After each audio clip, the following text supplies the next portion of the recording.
My dear friends, আসসালামু আলাইকুম। Welcome to my channel. আশা করি আল্লাহর রহমতে আপনারা ভালোই আছেন।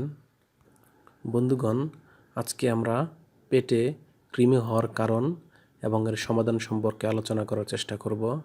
তাই ভিডিওটি না টেনে ধৈর্য সহকারে পুরো ভিডিওটি দেখার জন্য অনুরোধ রইল।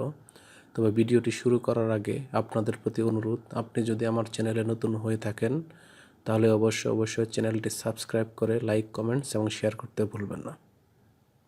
সাধারণত মানুষের পেটে বিভিন্ন ধরনের কৃমি, যেমন সুতা কৃমি, গোল কৃমি, ফিতা কৃমি, কেঁচো কৃমি এবং হুক কৃমির আবির্ভাব দেখা দিতে পারে। তাই কৃমির এই অত্যাচার থেকে রেহাই পেতে আমরা যে ট্যাবলেটটি সেবন করতে পারি তার নাম হলো এস্টাজল চিউয়েবল ট্যাবলেট। এটির উৎপাদনকারী প্রতিষ্ঠানের নাম হচ্ছে ইবনে সিনা ফার্মাসিউটিক্যাল লিমিটেড। এস্টাজল চিউয়েবল ট্যাবলেটের প্রতি পিচের দাম 4 টাকা।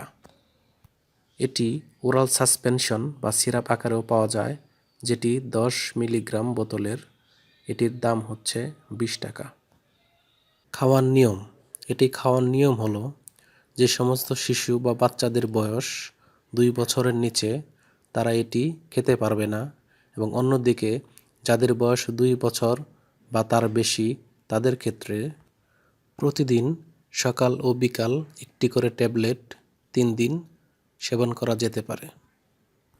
অন্যদিকে ওরাল সাসপেনশন বা সিরাপের ক্ষেত্রে যাদের বয়স 2 বছর বা তার বেশি তারা 100 মিলিগ্রাম বা 1 চা চামচ করে দিনে 2 বার সর্বোচ্চ 3 দিন সেবন করা যেতে পারে। গর্ভাবস্থায় বা প্রেগন্যান্ট মহিলারা এবং স্তন্যদানকালীন সময়ে এটি খাওয়া নিরাপদ নয়, তাই এটি খাওয়ার পূর্বে অবশ্যই ডাক্তারের পরামর্শ করবেন। এই ট্যাবলেটটির কিছু সাইড এফেক্টস রয়েছে, যেমন পেটের ব্যথা, ডায়রিয়া, ফুসকুড়ি, আর্টিকেরিয়া, হালকা খিঁচুনি এবং অন্যান্য কিছু উপসর্গের লক্ষণ দেখা দিতে পারে।